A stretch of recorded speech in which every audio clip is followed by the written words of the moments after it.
Hello, everyone, and welcome to the now monthly VIP webinar series by Agency Platform. Today, we're going to be going over client retention strategies. Before I get too far into anything, if y'all can find the question shout out section of your GoToWebinar panel, and let me know if you can hear me okay and see my screen okay. I got 3 monitors in front of me, so I want to make sure you see the one that says Agency Platform and not what's on my other monitors. Probably wouldn't be too interested. Hey, see some familiar faces out there. How you doing, Joe? Hey, Mitch, Rick, Jeremy, Daphne.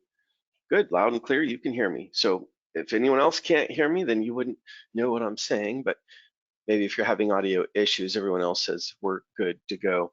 So I usually do a little bit of chit chat in the beginning of these things for about 5 minutes to let everyone pile on. And let me go ahead and flip to the next one. If you don't know who I am, my name is Paul Steinmetz. I am, they call me a lot of different names with my role in Agency Platform.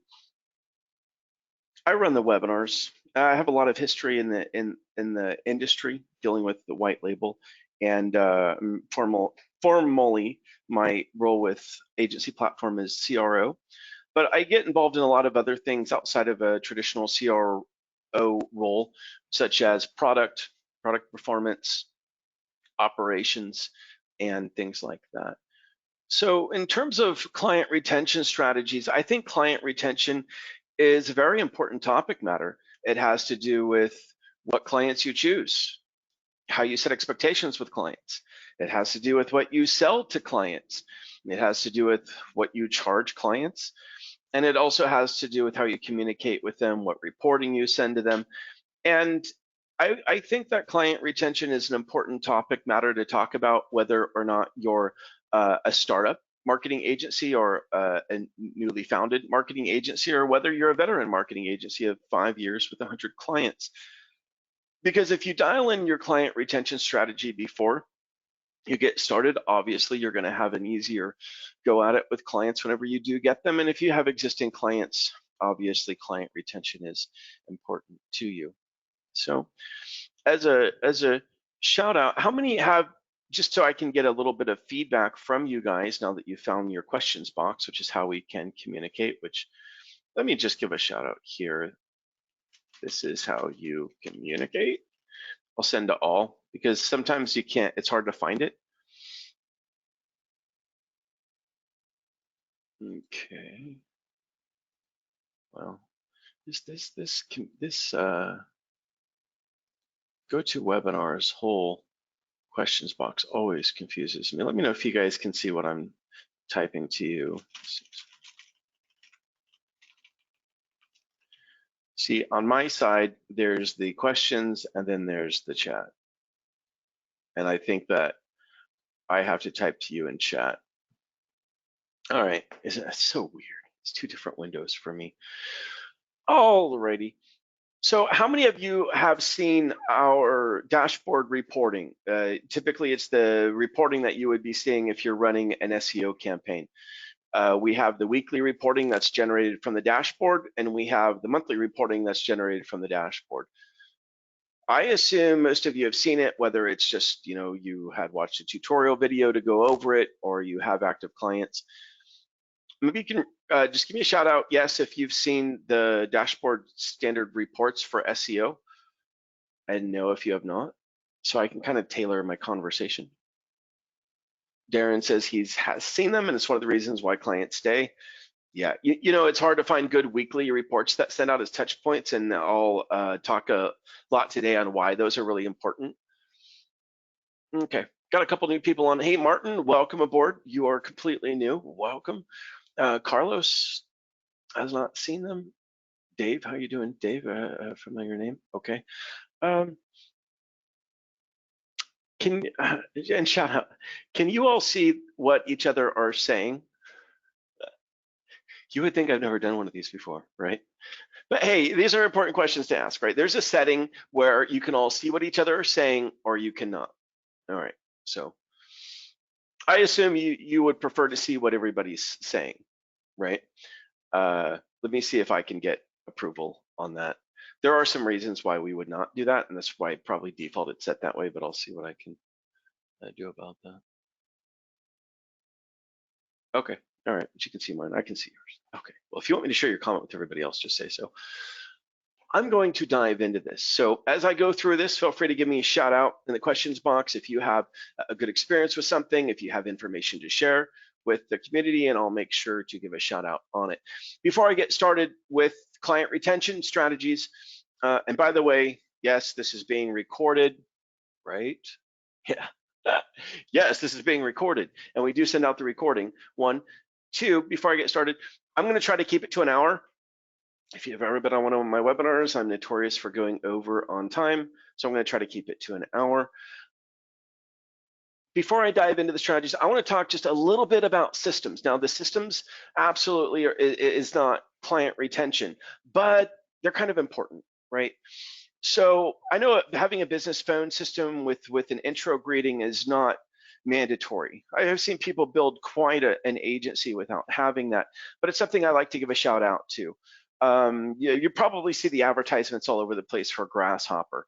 You know, a phone system can be as easy as you just download it as a mobile app on your phone and it brings that app and would have a web-based login. And then it would be able to have extensions if you wanted to give other extensions to employees, whether you have employees overseas or, you know, where you're located at. But I think it's important that when someone calls you, there is an initial voice greeting. Hello, this is so-and-so marketing company, blah, blah, blah. Press 1 for this, that, or dial my extension. I personally think it's important to have that. Give me a shout out if you disagree. Don't see any importance in that. I happen to put quite a bit of importance on it because why? Well, we run a lot of paid advertising campaigns and we see a lot of phone calls generated for your clients in paid advertising that they do not answer. And if you do not have at least a professional voice answering greeting on your phone system, it's just a complete bounce rate. So I do recommend that you have a phone business system in place that has a voice greeting, allows them to go through an extension of professional voicemail. Just the professionalism will really help. Maybe not if you're always answering your phone, but when you miss the call, it does matter. Does anyone need any advice on a really cheap business phone system that's super reliable? Anyone needing any shout outs on that? I have a donation button for X amount of money. I will tell you the best ones that are out there. Yeah, okay, well, I can't take money through here. So, you know what? I recommend mightycall.com. So this is a big tip that I'm going to give to you. Hey, listen, guys, check this out. I have put a ridiculous amount of time and effort into researching phone systems for international and USA-based operations, okay? So my recommendation comes with serious time investment. MightyCall.com is not only the best that I found, but it's the cheapest. It is so cheap, it's absolutely unbelievable. And you can use it for more than one business. You can have 3 different businesses using this thing. It's unbelievable. Hey, get this, it has a mobile app you can put on your phone too. Unlimited extensions. You want to put 100 different employees on this thing for like $19 a month? Yes, it does not charge you per extension. Comes with the phone numbers, comes with minutes. It's super easy to set up. It transcribes your voicemails and emails them to you. Oh, and by the way, no, Dave, it does not do voice drops. You're such a marketer. But you know what MightyCall does do? It allows you to send text messages and receive text messages back. And I really like that.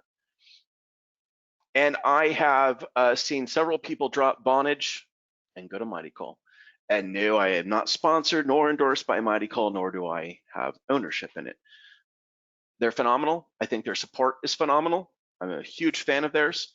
Seen them used very well. Love them. Can't get enough of them. So I can recommend them. It's also so cheap, it's absolutely unbelievable at $19 a month. So if you don't have a business phone system, there's no reason not to get one. Just get it set up once, then you're good. If you just want it to forward to your cell phone number, sure, you can do that. So that's the business phone system. If you wanted to go above and beyond, what I would say is if you wanted to hire, you know, a voice answering service for you, that's of course going above and beyond for me. I think if you're going to miss a lot of phone calls and you want to hire a company that would answer the phone for you, and kind of like always as your virtual receptionist. Some people do that. Anyone have any shout outs that has hired what's called a virtual voice receptionist? Someone calls in, a human always answers the phone. Has anyone ever paid for a service like that? Any shout outs on what that service costs? How about costs? Who are you using for it? Costs. Why are you paying for it? What? Darren says $80 a month, and a real human answers the phone and then transfers it or takes the message, writes it down, and forwards it to you? Huh. $80 a month. Really? Well, Darren, are you going to tell us who it is? I shared you. Darren says no. Hey, thanks, Darren. Fantastic. $80 a month.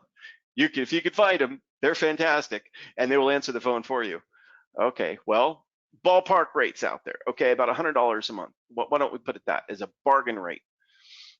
Brian says he's done well with Freedom Voice. I suppose you're talking about, Brian, that they will answer the phone for you and forward the message.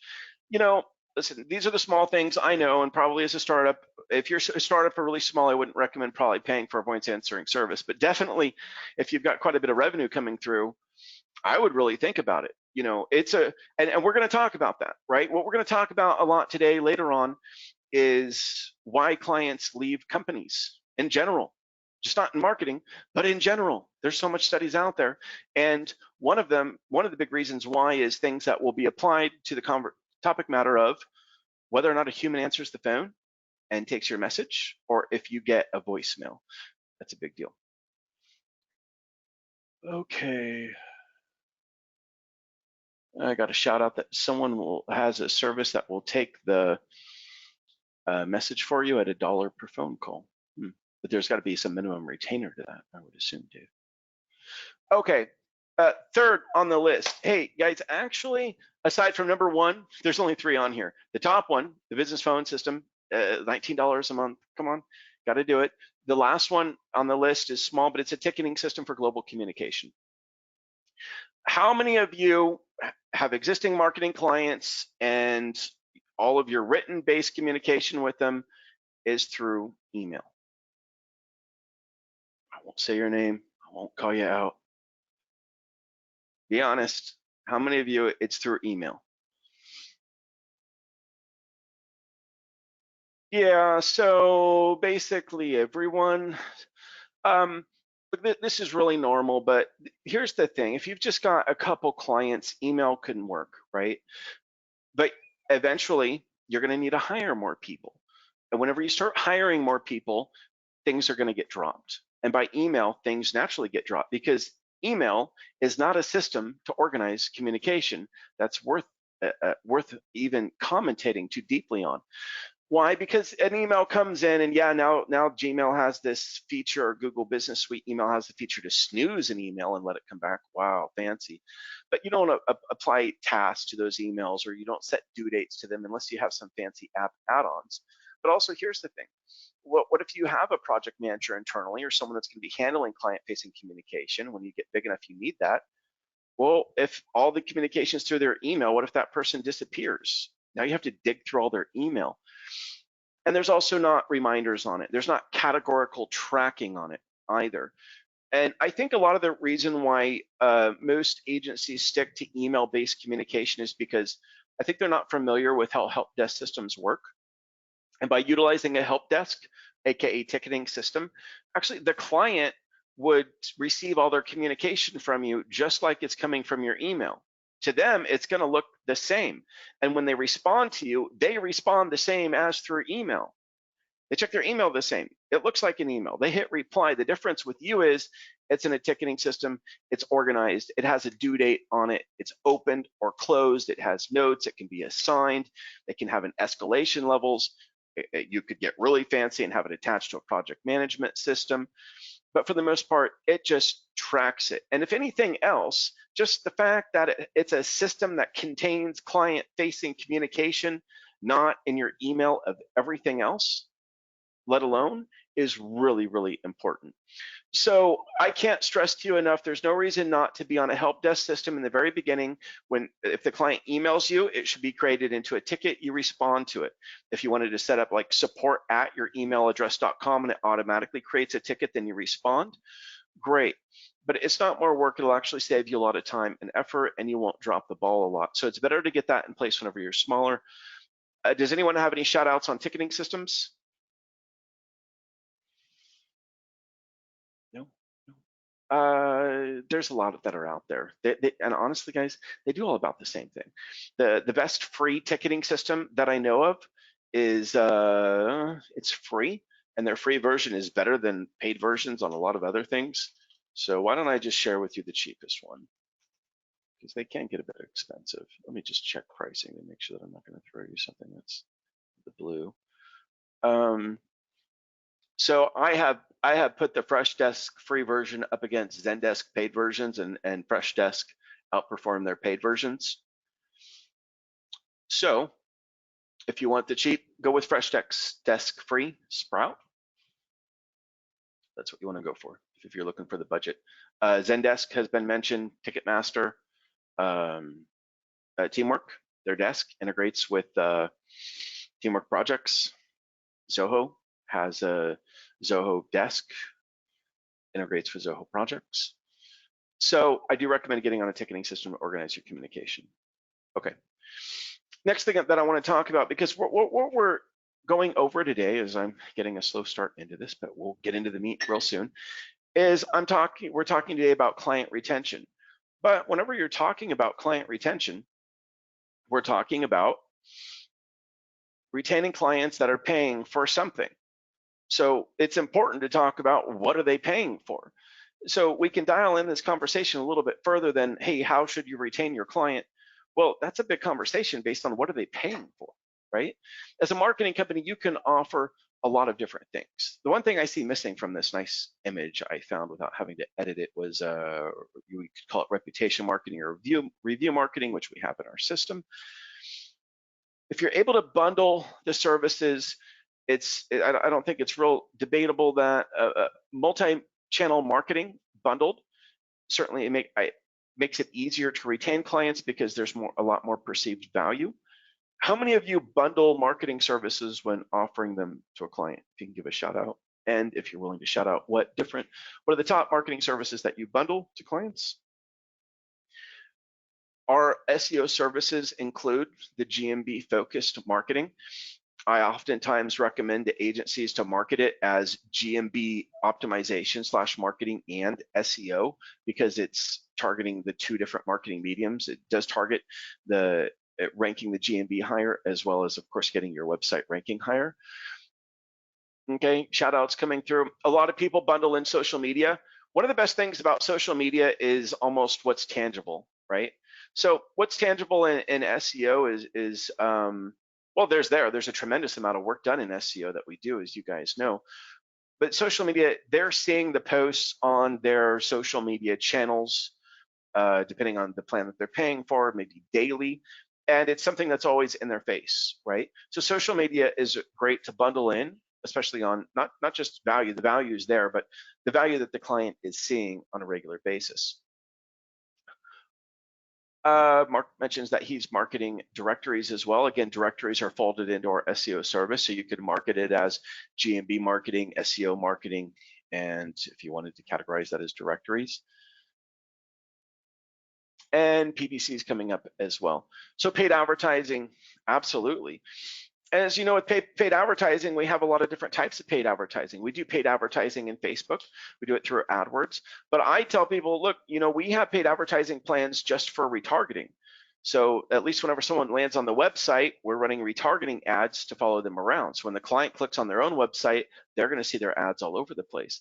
And I think that that's really important. So running some paid advertising as well, and it can be very affordable. There's paid advertising where you're going to go with a big pay-per-click campaign and have a significant ad spend, which for the clients that are willing to afford it and value that kind of traffic, absolutely go with it. But to mention, we also have lower priced paid advertising solutions like retargeting only that are very affordable. and can be added on, so that whenever you're reporting, you're reporting on a multi-channel marketing solution that you're offering to them. And I do think that that's important.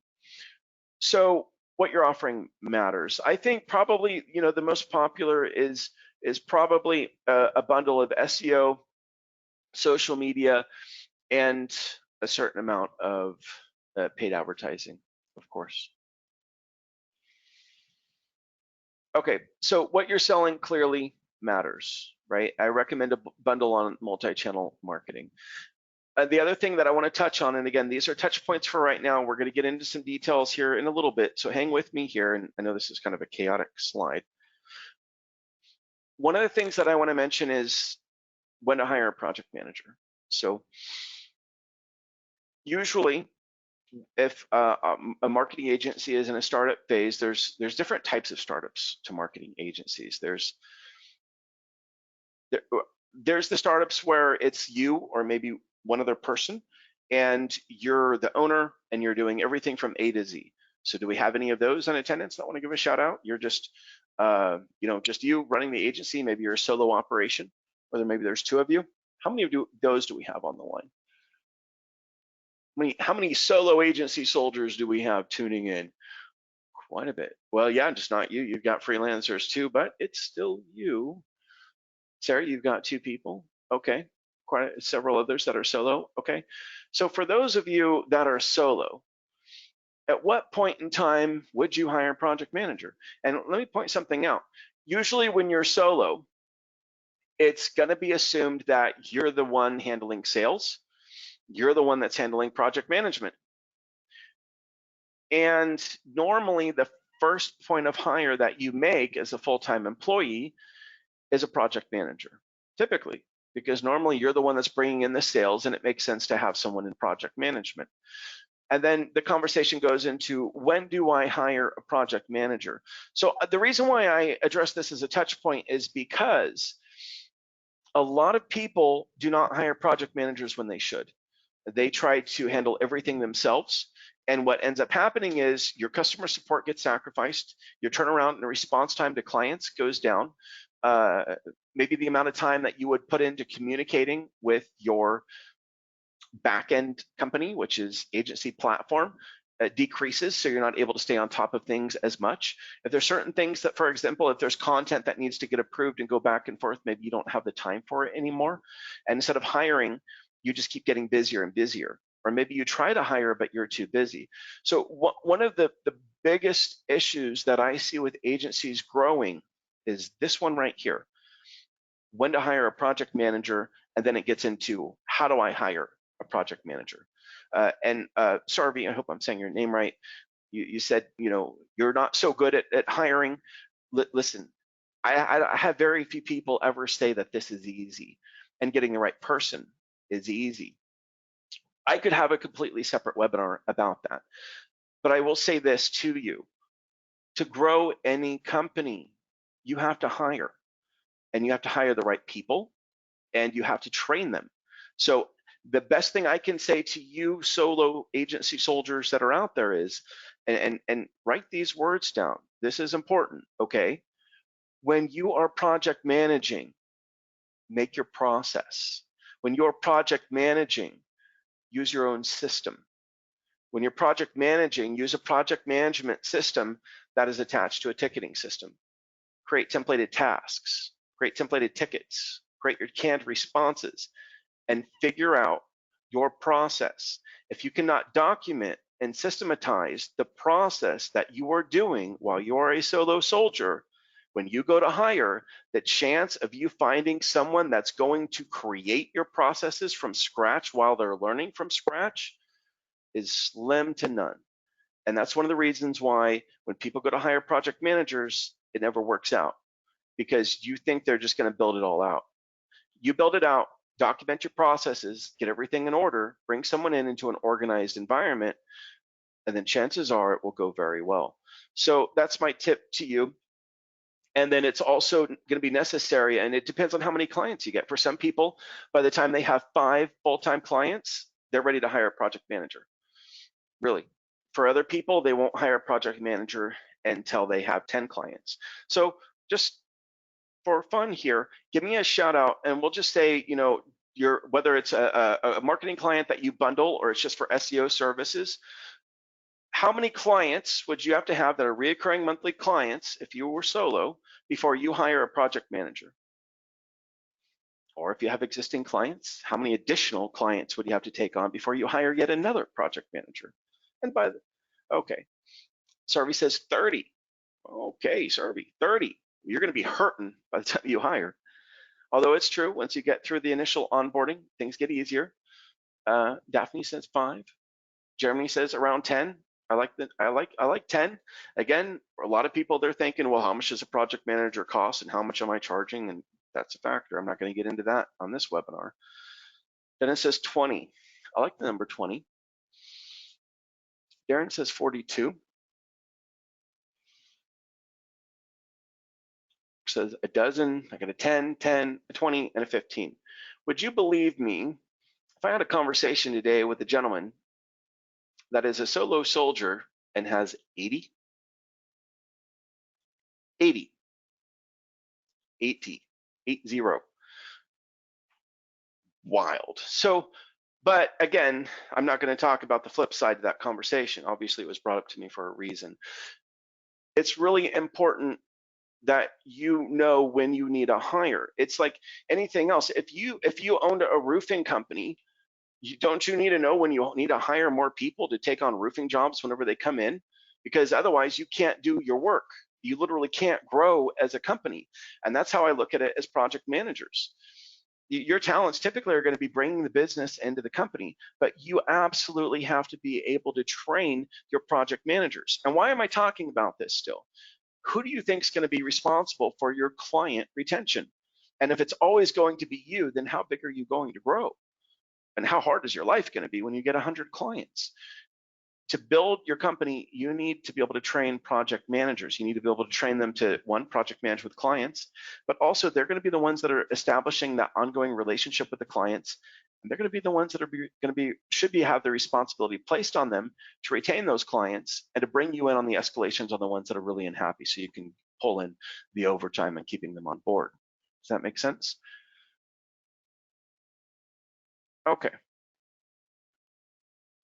By the way, before I go in, any shout outs on future project management webinars? Anyone interested in that? So it comes in, I'll just read it.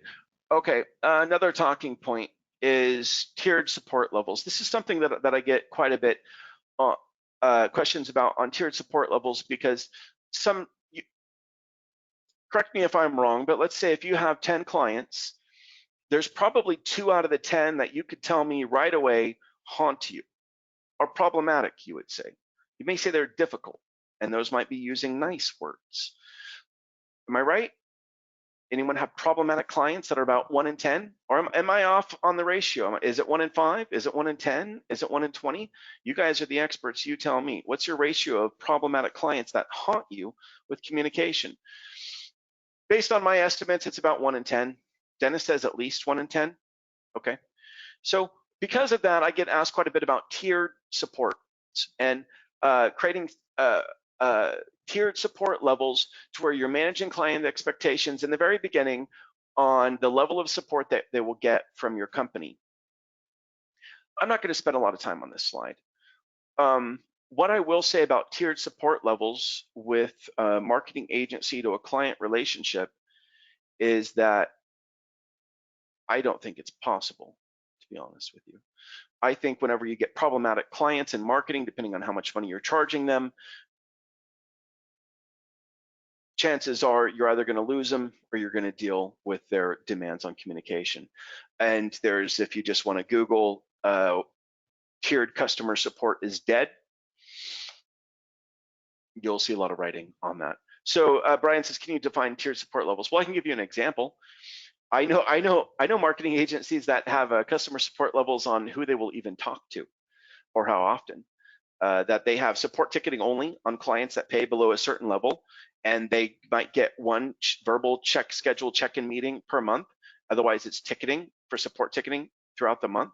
Unless it's a heavy escalation, they'll get an outbound call, but they're not on demand to be on the phone unless you're paying at this level and then it's another support level on phone calls that might be just callbacks, and then there's like the VIP clients that, you know, here's my cell phone number, call me at 3 o'clock in the morning. And usually, especially with smaller agencies and startups, they lead with here's my cell phone number, call me at 3 o'clock in the morning. And that's usually before they even pay you money, because it's part of the sales process, which I'm not going to talk negatively about that. But what I will say is that I think that tiered support leveling does not work. So I bring it up because it gets brought up, and I'm going to talk about how to combat that differently. So let's start getting into a bit more of the meat on client retention. Obviously, skipping over quickly what's being sold to them, I want to talk about the client onboarding process. How many of you with existing clients have a formalized client onboarding process? It's written down. Maybe it's in a Google slide or a PowerPoint presentation. You really have an onboarding process. So far, got it. Oh, yeah, wow, really?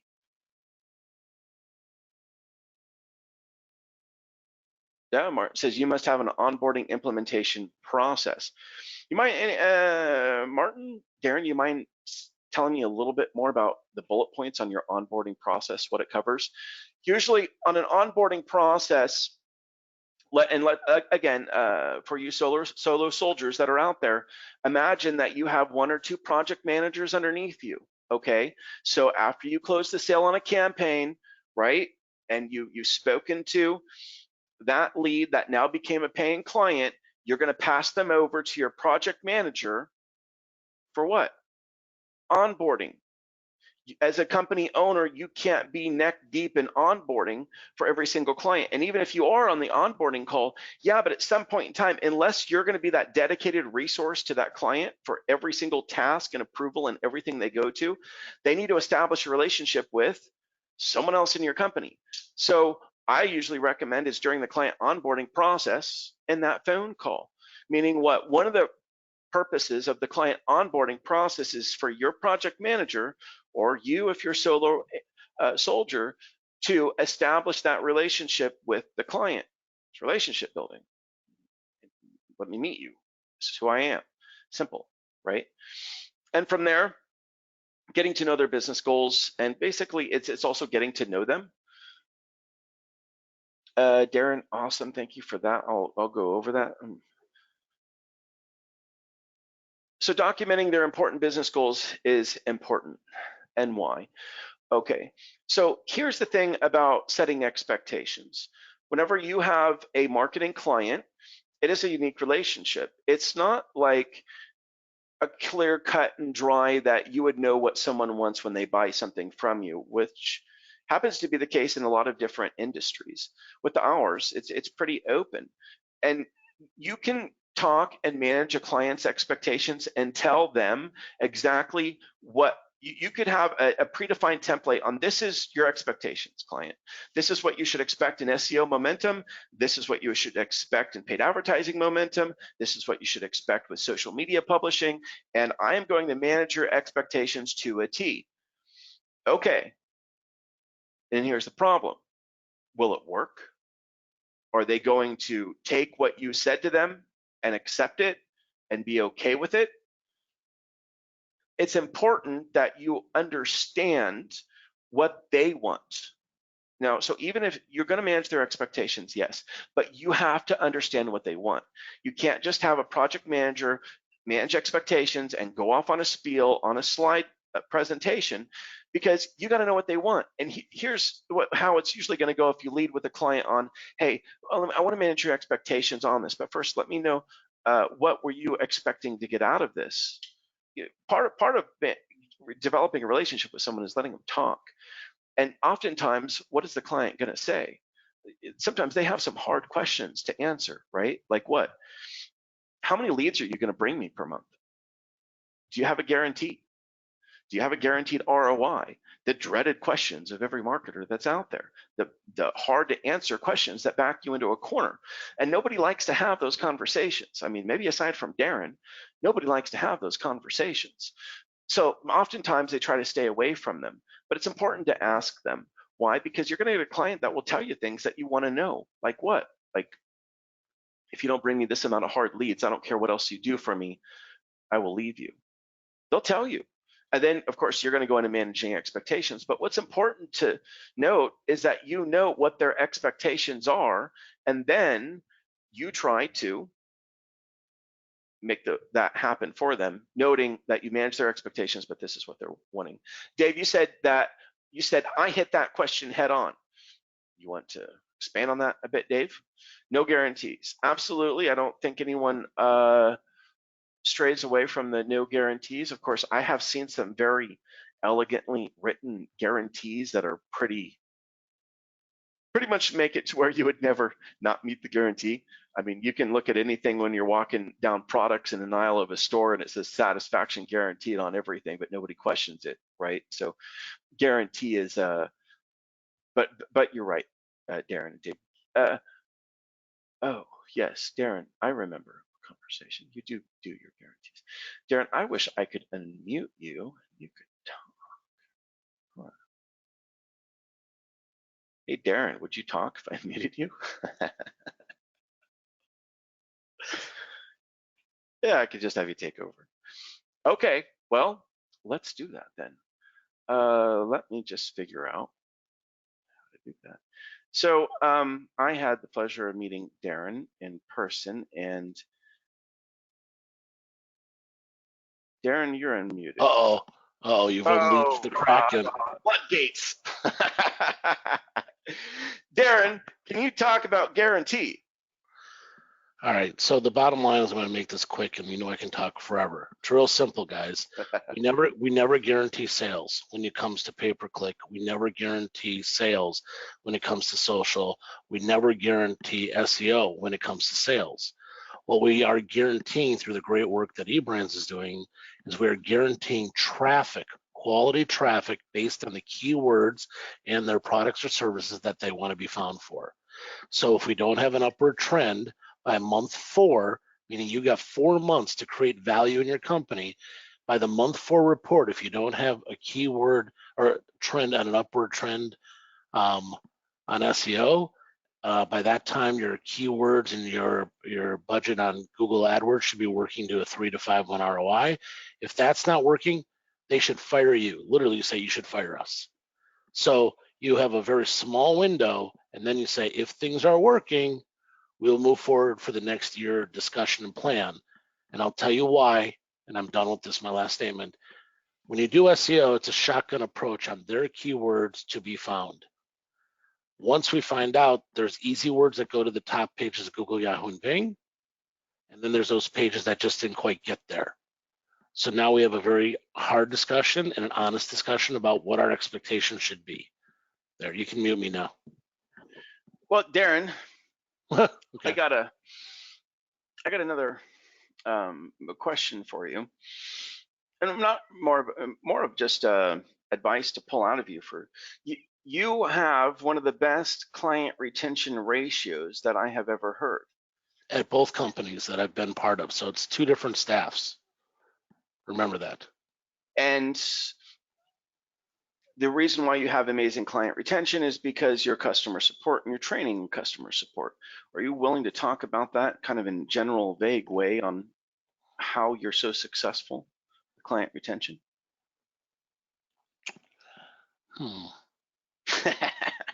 It's okay.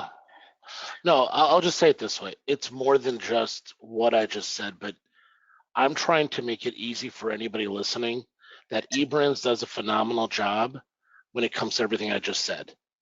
In other words, if you guys watch your keywords, if you watch the work, by month 4, everything's kind of clicking.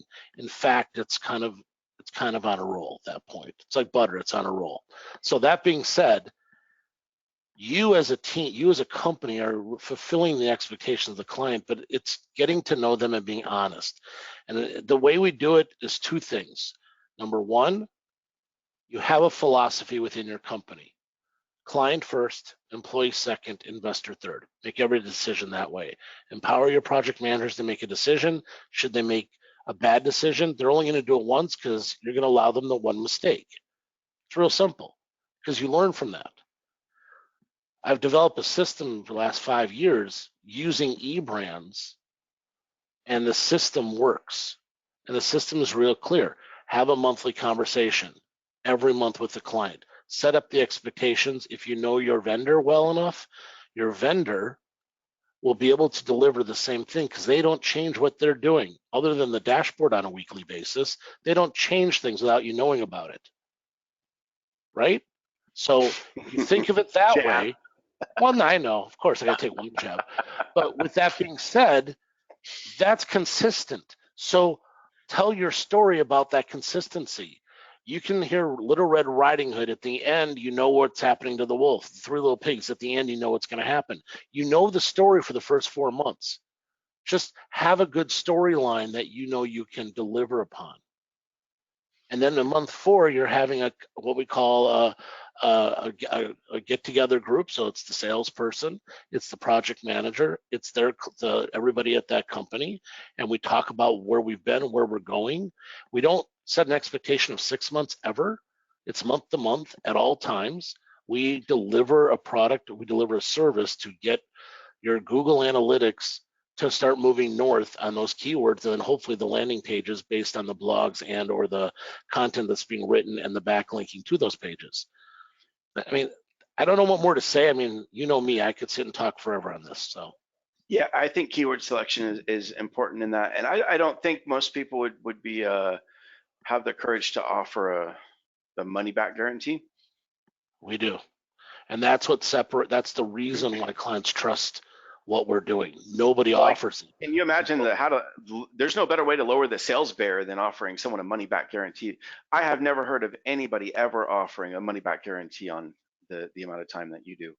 Well, you That's have to remember, unbelievable. you have to be confident in what you guys do. If you're not confident in what you're doing, you shouldn't be doing it to begin with. And if you're not confident in the vendor that you chose, and that we're all on this call because we know how good eBrands is, then you've made the wrong vendor choice. They're the one costing you money. You need to go find another one. And how many times have you refunded clients? All right, everybody, while we're doing this, everybody close your eyes. What do you see? Nothing. Never have we ever had to refund money to a client because eBrands and my project management team combined have always reached the goal of an upward trend. You set the expectation. We're going to have an upward trend on your keywords by month 4. And then you show them examples of companies by month 4. Like this one's the highest ranking is page 2. You see how none of their listings were in the top 100. One's here at 80, the next here's at 21. In between, all 20 keywords on a bronze plan are moving north. If that was your company, would you keep working with them? Yes. Well, that's why they didn't leave. And you'll be the same. The good news is you're not a car dealership. You are a rock crusher company. We will do much better than this based on my history because you have less competition. Set up the expectation. If the expectation is not met, that's your fault. And you know, what was it? Low promises, high delivery. How's that work again? Yeah, something like that. Under promise, over deliver. Under over something. Yeah, under promise, over deliver. That's what we do. All right. Thanks, Darren. That was awesome. You're welcome. Okay. Well, that helped me out a lot. So let me get back on track here with the client onboarding process. Okay. With the client onboarding process, it is important to get through a standardized process. And again, listen, especially when you're a solar soldier, guys, standardizing everything you do is really important because if you don't standardize it, how are you going to train somebody else, right? So having a standard formalized onboarding process is important because you can write into it how you manage expectations. I recommend at least creating a slideshow behind it, not that you would be going through that Google Slides or PowerPoint screen sharing with the client, because some clients in certain industries, good luck ever getting them in front of a screen, but at least it's for you to go through. And whenever you train someone in the future, they have it to go through and have the notes in it, right? Also, that's where you're going to be bringing in all the intake information, is hopefully on the onboarding process. But of course, some intake information won't be easy to get a hold of. I do want to point out, whenever you're asking of intake information from the client, you can use the link from our dashboard to send to them direct. For some people, they always want to just get on a phone call and try to get that from a client. If you could send that out through a ticket, that'd be best. Setting support and communication expectations, I think that is important. Now, I'm not saying that, I do not think that setting tiered support levels with marketing clients that have any sort of a significant performance expectation from your company is probably realistic. But I do think that it helps a lot to set support and communication expectations for them. What do you expect to be your response turnaround time? What type of support issues do you deal with throughout the month? And some of this is going to be specified to the type of service that you offer. Like, for example, if you're handling their SEO, no, you're not your website update person unless you want to be. Unless you want to be that person that updates that photo and changes that text that's on their page and does this for them. So it helps to manage those expectations in the beginning. And of course, obviously establish a personal relationship. I don't want to dive into it, but if you're hiring a project manager, you do need to audit their phone calls, guys, which, by the way, that business phone system, it would be an extension you would set up for your employee. It will record every single phone call. You have to audit their phone calls. You need to make sure that when that project manager is on their onboarding call, they have energy, that they're likable, that they are establishing a personal relationship. So the onboarding process, make sure that as you get through it, you standardize it. Okay, does anyone have any questions for me on the onboarding process before I move on? Questions? Wait for somebody to come through. Okay, and Darren, I'm sure you would have a lot to say about this. Now, bear in mind with me, guys, this is from the 2008 study. I know it's old. Couldn't find any more recent data on this, but this is the most famously quoted client retention study in the history of history. Okay, 68% of customers leave as a result of perceived indifference. So, right, I'm going to go in a different direction here, but bear with me. 68% of customers leave as a result of perceived indifference. That tells us that about 7 out of 10 customers will stop doing business with you, of the ones that do stop doing business with you, because they believe that you do not care. Now, maybe these numbers aren't spot on, but I really want you to take this in for a little bit. 7 out of 10 customers will stop doing business with you because they believe that you do not care. How many times can you say you really don't care about your customers? Probably not 7 out of the 10 that left. So yes, just to quickly reference, this was from a 2008 study across all businesses, but it broke it down to 4% left out of natural attrition. They moved away and they just simply passed on for natural reasons. 5% left to a competitor by their friend. 9% left for competitive reasons, like pricing. 14% left because they were dissatisfied with the product. And 68% left due to thinking that nobody cared about them, right? Perceived indifference. So this is something that I really want to focus on because I have a big background in advising and helping to build marketing companies. And one of the things that I have realized is that I do not always see a direct correlation from marketing agency to marketing agency when comparing performance on campaigns to client attrition. I have seen very poorly performing, very large marketing companies with extraordinarily high client retention rates. Say that one more time. I have seen very large, even high volume marketing agencies with a very poor performing products with very good client attrition rates. I have seen good performing marketing agencies with very poor client retention rates. So I think that this does stand true. I think that also with marketing agencies, a significant factor is whether or not that client's business is naturally growing outside of marketing or not. But I think this perceived indifference quote goes a long ways. And I think that for some people, especially as you grow, you don't really structure your from my perspective, most people do not properly structure their project management in a good enough ratio or to set up the client checkpoints that go out. Now, we do all that we can from the agency platform side to assist you in that. We have the weekly reports that go out to you. They can even automatically go out from your email address directly to the client on a weekly basis. And we have the monthly reports that can go out to you, or if you want, directly to the client from your email address on a monthly basis, which is doing as much as we can do from our end because we're not directly speaking to your clients. But sometimes perceived indifference can still be there because why? They're looking for a human touch. They're looking for that personal relationship. And as you guys know, it does mean something to them to get a report in their inbox. But how many clients really go over the reports that hit their inbox? Dig through them. I don't know, maybe 1 in 10 clients, really, honestly, maybe 10% of them. Darren says not many. So this is a perceived indifference checklist. I'll just let you read it. I won't go through all of it. It's a lot. But honestly, this, for me, in my experience in this industry of marketing agencies, this is the main reason why people lose clients. It's not due to performance. It's really not. So I think it's really important that you understand that customer support is really, really important. I think that sometimes if the client has really expectations and they're difficult to deal with, sometimes agencies may shy away from talking to them. Sometimes I've trained and dealt with a lot of project managers, and I've also seen project managers take the mentality of the less I hear from the client, the better.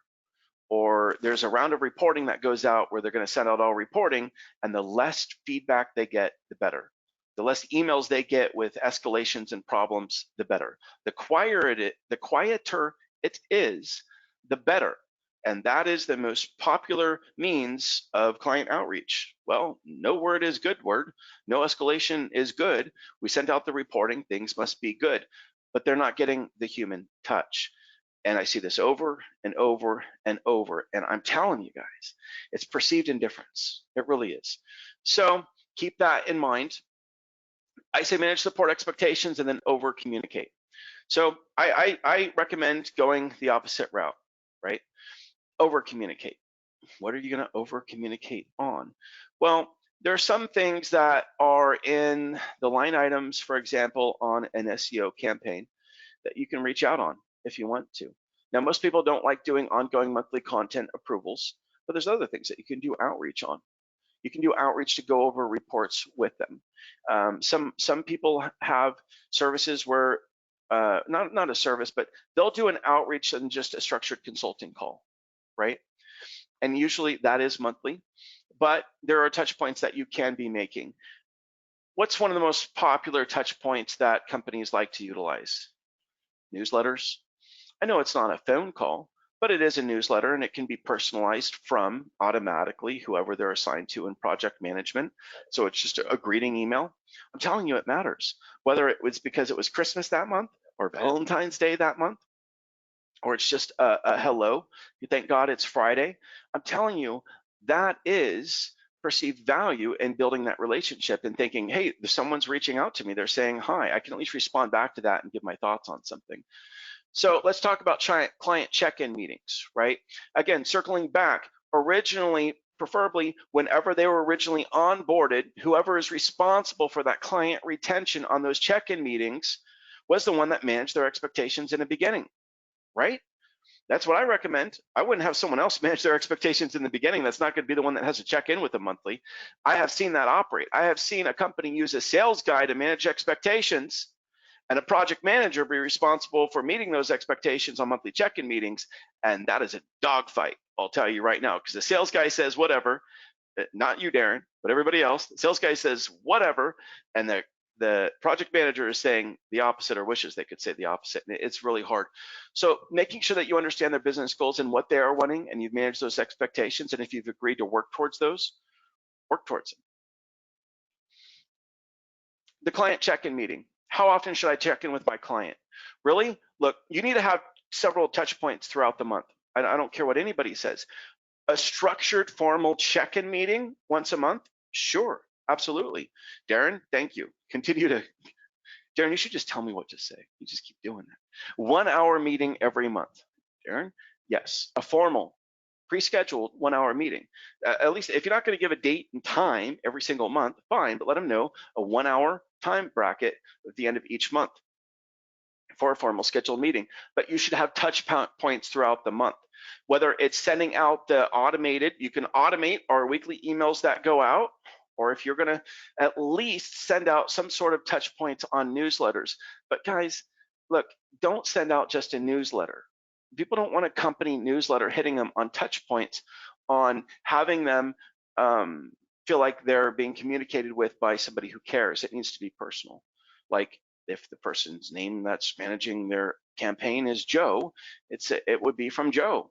There's a picture on it. I'd say, Happy Valentine's Day. Just want to reach out and say blah, blah, blah, blah, blah, blah, blah. And I'm serious. It's human beings. It matters. Establishing a relationship. Otherwise, I only heard from you once a month. How do you schedule your client meetings? This is probably one of the tools I could have mentioned in the beginning. You schedule your meeting however you want. I like seeing people use a meeting scheduler because it would automatically send out reminders. If you're using something like Calendly.com, it can automatically send out the meeting reminders by email. It will text them the meeting reminders, which is really important. It will allow them to reschedule. It will allow them to go in and reschedule and see when you're available, and you don't have to go back and forth and back and forth. And Calendly is free if you're just using it solo. So I recommend using a meeting scheduler. And what do you do if your client does not show up? So not everyone is willing to send out their reports directly to the client. In fact, I have seen agencies that refuse to send reports to the client. They claim that, and this is rare, okay? This is actually, I've only seen this once, maybe twice. They refuse to give the reports to the client because they say it's proprietary data. They will only screen share and show it to them. So they demand that the client get on a meeting and screen share and go over the reporting and have it discussed with them in a meeting. They will not send them the reporting raw. They won't do it. Darren says, do a video meeting and then send the report to them. Yeah, and here's something else that I like about the video meetings, right? So if a client misses a scheduled meeting, the option to then do a video to going over, unless they immediately rescheduled, the option to go over a video recording going over their reports. And you're probably thinking, oh my gosh, that's a tremendous amount of work. Well, not really if you're like, oh, well, I have 10 clients. Well, look, if you're going to do a 1 hour client check-in meeting, what if you took 30 minutes just to record you going over their report and talking to them about it and then sending it to them? It's really not much more work. It depends on, maybe you're not used to using, screen recording software, but you get the right software in place. You just open the report, put on your headset, click a button that says start recording. You just start talking like you're talking to them. When you're done 15 minutes later, you hit stop. And if you're using the right screen recording software, you just hit save and it will automatically save it, give you a link that's already uploaded online. It's really fast. Throw it in an email. And they have a video going over their report. That's personalization. So again, it doesn't take more time, but it gives the personalization that's there. And I know agencies that will do this by default if the clients do not meet their check-in meetings. Darren, you are unmuted. All right, here's the bottom line, guys. All of you have either had a dog or maybe you have had a child. Treat your clients like that child and guilt them into everything that they're doing. All right, so this is what I mean by that. If we say we're going to do something, you just do it. And then you say to the client, can I ask why you didn't show up? Can I ask why you're not using your dashboard? Can I ask why that's not important to you? All right, here's why it needs to be important to you. Here's why we need you on these meetings. You hold them accountable as if you are both in a mutually equal relationship. The moment that they have the power that I'm paying you to do work and you're not doing the work, you lose. There you go. That's all I wanted to say. And I to commentate on that, Darren, I like to compare that to perceived value as well on an individual's time, because they're paying you a flat rate maybe for the month, and they're not on a time retainer. If they were paying their attorney $500 an hour and they missed a meeting with them, or they burned their time having them wait at the office for them, they would be shameful of it. They would know that they're in hot water, and the next time they talk to their attorney, they're going to be pissed. They didn't even cancel. They didn't give them a heads up. But because of the perceived value of your time, they think that you work for them and you'll do everything that they want. It's all perceived. Well, you're selling And you're hocus right. pocus. We're selling hocus Mm. pocus. An attorney, they know they need. They don't believe they need you. Make them believe they need and want you and the reasons why. That's it. So hold them accountable, because without their input, we fail together. With your input, we succeed together. Awesome, Darren. Thank you, man. So what do I cover in my meetings? And then I'm going to have to start speeding up because we're officially 1 minute past the hour. What do you cover? This is really hard to discuss. What do you cover in your meetings? Listen, you've got your whole SEO report that you can cover. Usually you're going to look for the highlights on the positive momentum, right? But then also what you want to be able to cover with them are maybe things that were tasked from the previous month. If you're checking in with them monthly, they might have things they're asking you to do that are outside of the box and what you're normally doing. So whatever you do whatever you cover in your meetings, I recommend that you standardize it to a certain degree, and you take notes from your previous meeting, you bring that up, and you cover the highlights of where they're at. And if you did set clear expectations on them on what they can expect, you're going to have to go over those, right? So what reporting do you review with your clients? And I'm going to run over a little bit here, but what I'm going to show you guys, I'm going to show you our new AI reports. So give me a little bit more time here, probably 10 more minutes. I'm going to run through those. Basically, on our reports that we have, whether it's social media or paid advertising or SEO, we've got weekly touchpoint reports. We've got in-depth monthly reports you can see in the dashboard. I'm not going to go over those. They're really impressive. They're really awesome. What we have that's new that you probably haven't seen are our new AI reports. That's what I can show you here today. And then I'm going to skip the rest of that. The overall importance of reporting, I'm not going to go into that. And wow, was I off on my top 5 that I was going to go over, like choosing the right clients. We'll skip that. We'll skip the top 5. And when to fire a client. All for another time. We're going to go right to new AI reports. Okay, so one of the things that Agency Platform has been developing on for a long time is our new AI reports. Basically, building artificial intelligence that loops through the Google Analytics and Webmasters and GMB and a bunch of other data, including social data, ranking data, and produces a phenomenal artificial intelligence report. Now, this is a separate reporting format from your normal dashboard reports, but I bring this up now because it's something that you can go over in client check-in meetings, and it can help with client retention. So let me give you an example of this. This would be an example of it's the same format whether it's weekly or monthly. It's just the data changes, right? So this can run weekly or it can run monthly. Now, depending on if you have, well, for those of you that are going to be asking, how do I get a hold of this? You probably know who your dedicated USA rep is. You can reach out to them and ask them how to get a hold of this. If you have active campaigns, I'll let you handle that question directly with them. On the actual report, what it's going over, it's got a summary going over bounce rate, indirect queries, and search views. But sometimes this data will change. Usually what we're going to be looping through are going to be positive momentum stats, right? But then what we're doing is we're trying to mimic more of a hand-generated report. As you can see here, total views for your business in Google search went up by 15% to 1205 last week as compared to 10, a lower number, views in the previous week.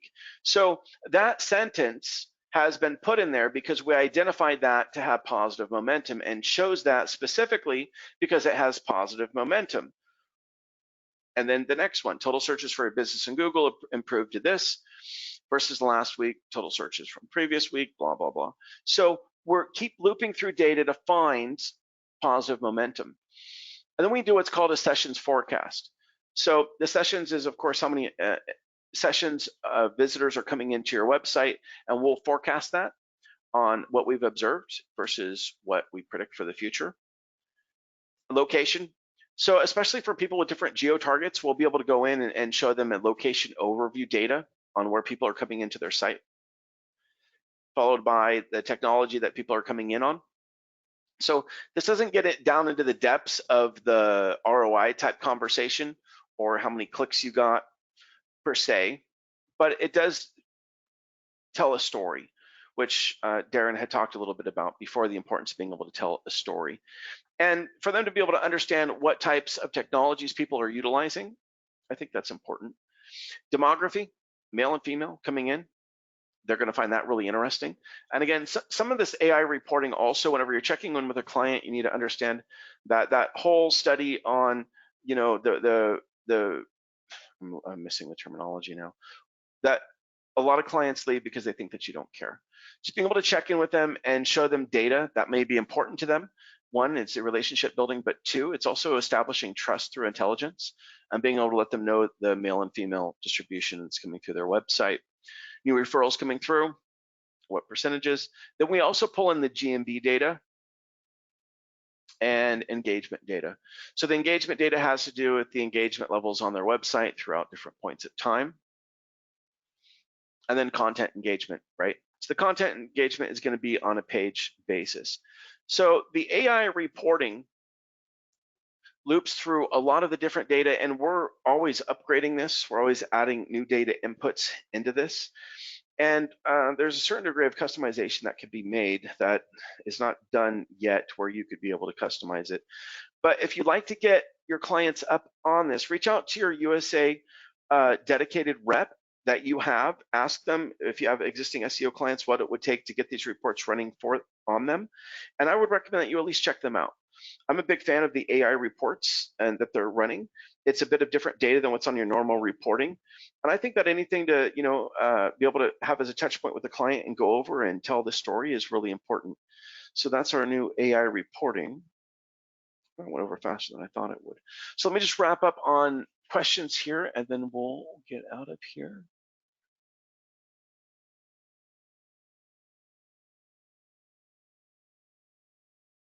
Do you have access to this copy of the webinar? Give us a couple of days. The webinar will be uploaded and should be emailed out to you. You should get the recording link by email. And then it will also be available in the dashboard.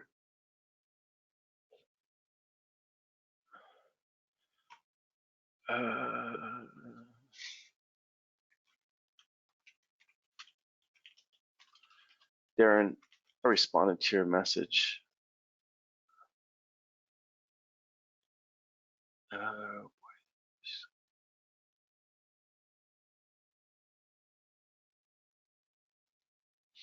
Asking for a copy of the slide deck.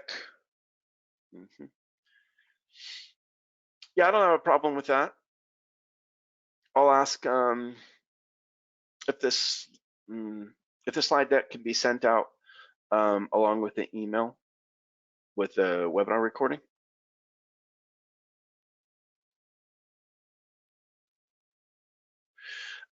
Steve's asking again, what was the business software you recommended? MightyCall.com. Steve, I wrote the URL to that and sent it to you direct.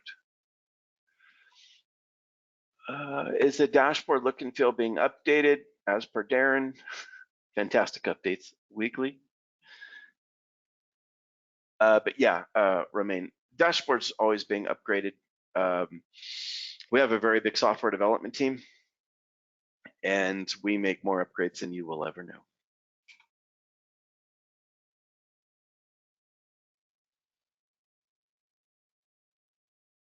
Will we also make available the handout in PDF or another format? Well, I'll probably make it available in just a link to the slide, Google slide, and from there you should be able to have some sort of a drop down, allow you to export it in PDF if you want. All right, everyone. Well, unless there's further questions, I will see you guys next month. And I'm not 100% positive what the topic matter will be, but as we have emails that go out ahead of time, we establish the topic matter, we'll let you know. If you have any shout outs to the next topic matter you want me to go over, that'd be great. So at the end of each topic matter, we will take votes on the next topic matter you want us to go over, take that into consideration, and then shortly thereafter should be able to start emailing out, letting you know the topic matter. special guests, very possibly, Darren. We'll see. Okay, everyone. Hey, thank you for being on. I appreciate it. We went 10 minutes over. My apologies. Hopefully your client retention strategies will be improved as a result. We'll get the recording out. We'll get the slide deck out to you as well. And then we shall be seeing you around the same time next month for the next VIP monthly webinar. Thanks, everyone.